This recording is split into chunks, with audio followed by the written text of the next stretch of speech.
Assalamualaikum warahmatullahi wabarakatuh. Apa kabar para pencari jodoh dan pecinta janda? Apakah masih semangat dalam mencari pendamping hidup? Di video kali ini kita akan membagikan postingan janda muda sederhana ini. Untuk kalian yang ingin berkenalan, mari kita simak sedikit profilnya. Siapa tahu kalianlah salah satu jodoh yang cocok untuk janda kaya dan cantik ini.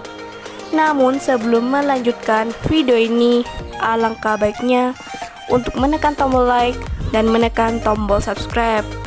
Dan saya doakan semoga Anda yang menekan tombol subscribe selalu diberikan kesehatan, kesejahteraan, dan dimudahkan segala urusannya. Amin amin Allahumma amin. Mbak Hasna panggilan akrabnya. Statusnya janda namun belum mempunyai anak. Untuk domisili sekarang berada di Bandung, Jawa Barat. Dan di channel ini Mbak Hasna sedang mencari jodoh serius. Bukan lagi rupa dan kekayaan yang aku cari, namun kesetiaan, kesabaran, dan ketulusan hati.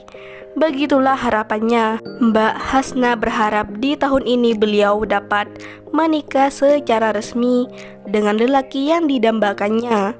Jadi untuk kalian yang melihat dan mendengarkan video ini, apakah tertarik untuk berkenalan dan ta'aruf dengan Mbak Hasna?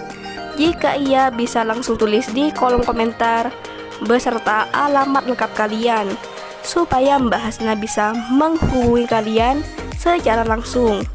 Atau untuk kalian yang berdomisili di Bandung, bisa lo langsung janjian untuk bertemu dengan Mbak Hasna. Itulah sedikit profil tentang Mbak Hasna. Jika ada pertanyaan silahkan tulis di kolom komentar. Dan jika ada kesalahan kata dan informasi saya mohon maaf. Sekian, wassalamualaikum warahmatullahi wabarakatuh.